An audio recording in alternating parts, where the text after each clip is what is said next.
welcome Nicolas Cage.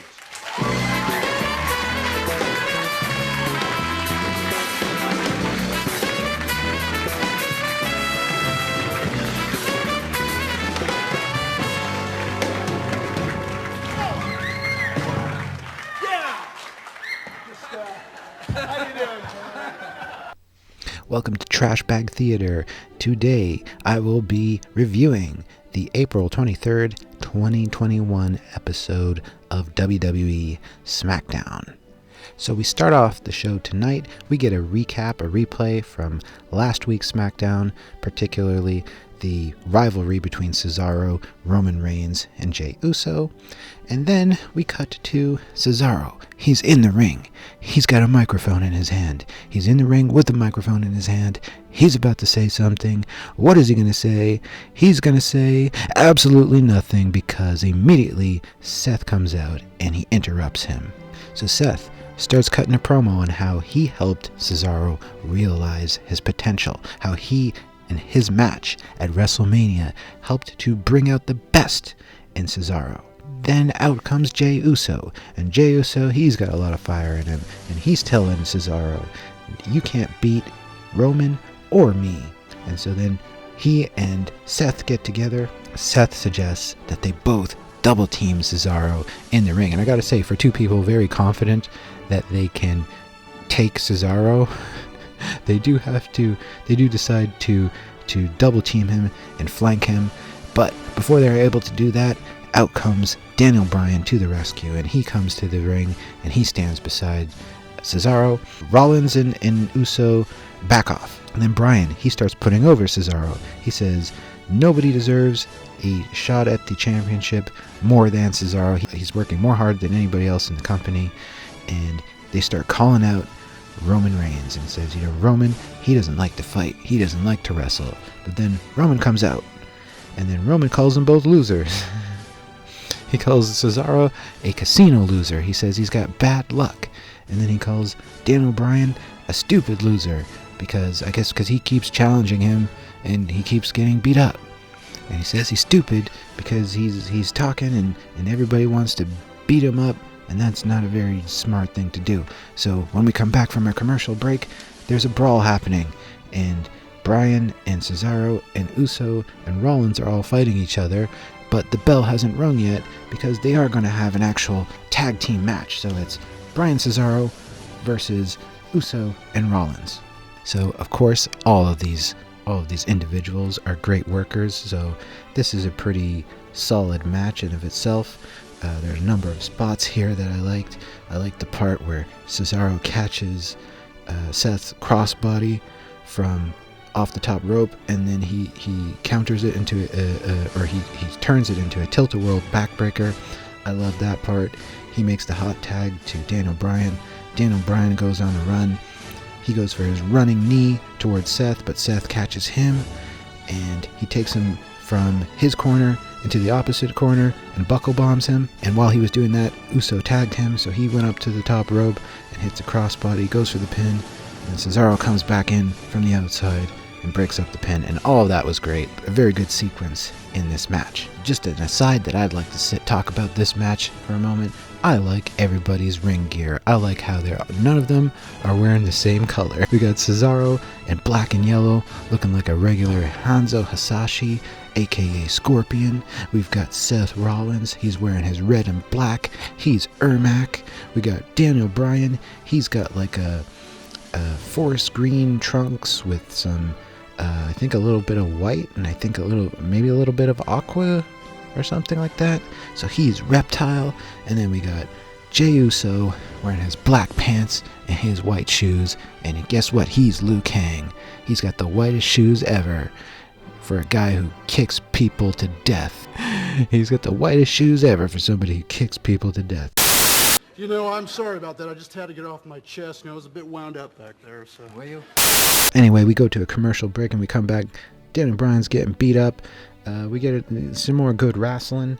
And another sequence that I liked, Cesaro going for the neutralizer on Jey Uso. Uso blocks it, counters with the back body drop. Cesaro lands on his feet, and then he gives him an uppercut, and that was another great part. It's always cool to see people get flipped and then land on their feet. Makes them look really cool, like my cat.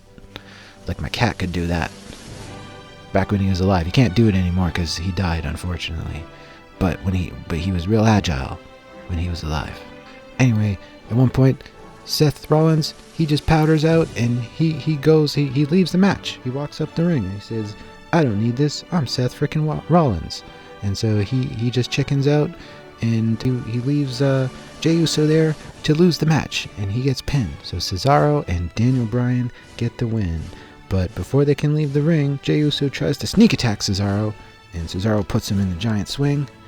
And then Daniel Bryan tells Jey Uso he's stupid. And there's a lot of people getting called stupid in the first part of this show. There's probably, Braun Strowman wouldn't like this episode.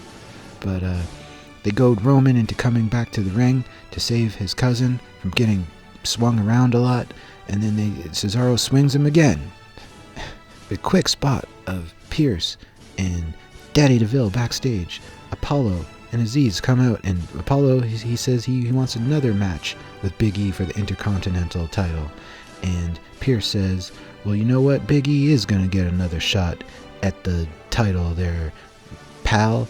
And he's going to be fighting either you or Kevin Owens, because you got a title match tonight with Kevin Owens for the Intercontinental Championship. And did not expect that one. So that'll be a match that's coming up later tonight. Kevin Owens versus Apollo Crews for the Intercontinental Championship. Our second match for the evening is Nia Jax, accompanied by Shayna and a returned Reginald wearing the suit with the most pattern on it for tonight. He's probably the only one with the suit on tonight, I think. I mean, other people had suits on, but he's the only one with a eye-catching suit. Nia Jax versus Tamina. I didn't quite see what happened, but Baszler and Reginald get into it at ringside. Baszler starts taking off her leather jacket, and then she confronts Reginald, and he backs up, and he trips over the metal steps, and then that distracts Nia Jax, and then she gets super kicked and then rolled up. Again, I'm not big on sycophancy, but you're great, isn't it? Well, thanks. You know what? This leather's really hot. Yeah. We get a brief backstage segment, KO being interviewed by Kayla Braxton, and he says he's delighted to be challenging for the Intercontinental Championship once again, but he's interrupted by Big E, who we haven't seen for a little while. Then we get Pierce and Bryan backstage. Bryan is saying, hey, give my boy Cesaro a shot. He deserves it. And then we go on into our third match, which is Kevin Owens and Apollo Crews for the Intercontinental Championship. Wasn't expecting this match to happen, but I'm delighted to see it. There are a number of good spots in here that I liked. Of particular note, I really liked the outside apron moonsault attempt that Apollo Crews goes for. Kevin gets out of the way, and Apollo Crews lands on his feet, which, as I said before, the only other person that I know who could flip in the air and land on their feet like that real cool was my cat. So always like to see people do that. But then he gets super kicked. And, not my cat, Apollo Crews gets super kicked. And Sami Zayn, we hear his music. So we get a commercial break and we come back. He's sitting at the commentary table. Once again, I'm not talking about my cat, I'm talking about Sami Zayn. He's sitting at the commentary table. So we get another couple of more cool spots in this match. Pop-up power bombs, frog splash. But as you might have expected, this is another match that ends because of a distraction. That's right, Commander Aziz. He distracts Kevin Owens, and that allows Apollo to get the roll-up. Then KO hits Apollo Crews, hits him with a stunner. And then Aziz hits KO with the Nigerian nail. And Kevin Owens is laid out. And then we are delighted, we are graced with one of the most beautiful images that a human being has ever witnessed, and that is Sami Zayn, once again, celebratory dancing, gloating over his opponent in the ring, and what a beautiful sight it is. So next we get two quick promos, relatively quick. We get Heyman talking backstage with Kayla Braxton. And I just thought this was cute at the end of his little interview there. He says, you did good, kid. I'm proud of you. And, always a charmer, that Paul Heyman. So next we get Apollo, and he's got some fire in him, but he's quickly interrupted to get beat up by Big E. That's right, baby. Big E is back, and he's here to kick some butt. And I tried to figure out ways of getting inside that TV set. Well, if you wanted to, the guys and I, we'd go out and we'll help if you want to. Really? Now, who would have expected this? Aleister Black returns, and he reads us a spooky tale from Tales of the Darkfather, Chapter 1, The Dragon. And essentially, this is a story about, I guess, how he's so much cooler than us, because as a kid, he thought that he was being raised to slay a dragon, but in actuality, he is the dragon, and all of us Smackdown watchers, we're nothing but a bunch of weak-minded fools. So, once again, a lot of bullying in a lot of bullying in this episode, calling people weak-minded and stupid and losers. A lot of bullying going on here. Braun Strowman would not approve. Next, an interview with the Dirty Dogs, and I was about ready to tune out, but they got interrupted by the Street Profits, and I got a little bit happier. And then they got interrupted by Bayley, and I got even more happy. Bayley's going off about Bianca Belair and Montez Ford nearby. He's talking on the phone to Bianca, and so she says, oh, well, I'll come down there and talk to Bayley myself. So we go to commercial, and we come back, and backstage, Bianca and Bayley being uncharacteristically nice and humbled and honored and so effusive and just very generous towards Bianca Belair. And then she walks away for a moment. Bianca says, oh, that was unexpected. But then Bayley comes back. And she tries that gimmick again, but she starts laughing.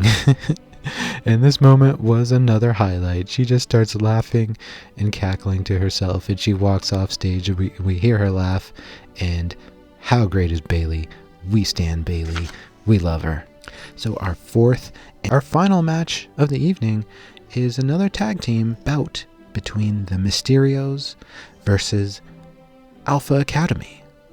And I don't have a whole lot to say about this match. What I will say is, every time I see Chad Gable, I just think, oh gosh darn, I wish more wrestlers were like him. He's got some beautiful suplexes.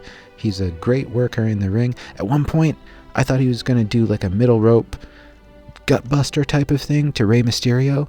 I recently saw a clip from way back in the WCW days of Dean Malenko. He was going to do, or he did do a top rope gutbuster to Mysterio. So I thought Chad Gable, who's also a great worker, I thought he was going to do something similar, but he didn't get to do it. But I was really excited there to see that for a moment. Anyway, the Mysterios get the pin. Rey hits a frog splash on Gable. They're walking back up the ramp. Cesaro and Bryan come out, and they sort of congratulate them on their way there. We come back from another commercial, and once again they call out Roman Reigns. They beat up his cousin, and whatever, blah blah blah. Roman comes out, and he's talking to Cesaro, and he says, you don't deserve to challenge me. You'll never be on my level. But Bryan, you I don't like. I never liked you. So he challenges Bryan to a match next week on Smackdown for the Universal title, but he says if Bryan loses, he's got to leave Smackdown. So that's where our show ends tonight. And overall, like I said, or did I say it before? I can't remember, but I'll say it now. This was a solid episode of Smackdown. Most of my highlights from this episode were the character stuff that went on. The stuff with Roman, the stuff with Bryan and Cesaro, that whole angle. Jey Uso as well was all great. Apollo and Big E and Sami Zayn, and Sami Zayn's dancing, once again one of the most beautiful and joyous events on planet Earth. Watching Sami Zayn dance and gloating over Kevin Owens. Bayley doing her thing. The return of Aleister Black, all of that stuff, pretty great and exciting. Also some good wrestling, solid wrestling in there. Chad Gable, great suplexes from him. A lot of great flipping and landing on their feet tonight from all the people who did that. Very cool to see. So a solid episode. Only 4 wrestling matches, but for the most part, solid. My main criticism, I would say, of this particular episode is, which is a very common one for me, is that out of the 4 matches, there was one match that ended with a clean victory, essentially. Every other match had some kind of chicanery going on in it, right? Seth Rollins left Uso alone in the ring. So that was our first match. We got Nia Jax getting distracted by her entourage at ringside and then getting super kicked and rolled up. We got Aziz interfering with Kevin Owens and Apollo's match. So I just felt like just a lot of interference, but that's a common thing in wrestling. But I am going to note that as a negative for this show overall, which I enjoyed. No major complaints here. It was fun. I'm excited to see the next episode. And here's what I find interesting about the Bryan and Roman Reigns match that's coming up, right? Is that I'm expecting that Bryan probably isn't going to beat Roman. I don't think he's going to. I don't think the Universal title is going to change hands on Smackdown next week. But that means if Daniel Bryan loses, then he's going to have to leave SmackDown. And so that's where it kind of gets interesting. The first thing the most obvious thing, and the thing that is probably going to happen, would be that Bryan goes to Raw. But maybe there is a chance that Bryan will go to NXT, right? And the reason why I say that is because Daniel Bryan seems to be interested in this sort of a last phase of his career to put over younger talent, to put over new talent, to give people a chance to shine. And so what better place to do that than at NXT? So I'm a little bit excited at the possibility that we're going to see some new possibilities for Daniel Bryan matches. And I'm also excited for other things. The return of Aleister Black. That's pretty cool. Haven't seen him in a while. But anyways, a very solid episode, I think, of SmackDown. And I enjoyed it. So let me know if you enjoyed it. I'm getting better at learning what things will get my videos flagged here on YouTube. So I'm going to hopefully get this one up, and all of my potential 8 watchers will be able to see this. So you'll be able to watch this video maybe and comment on it. But I can't stop you or make you do anything, because I'm not the dragon. That's right, I'm not the dragon. I'm just a weak-minded fool. I'm just a weak-minded fool who's not a dragon, who's not cool like Aleister Black. I don't have my own animation to go with my stories.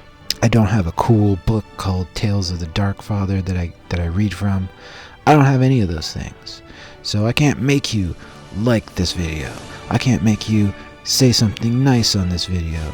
But the thing that I can do is I can put this microphone down.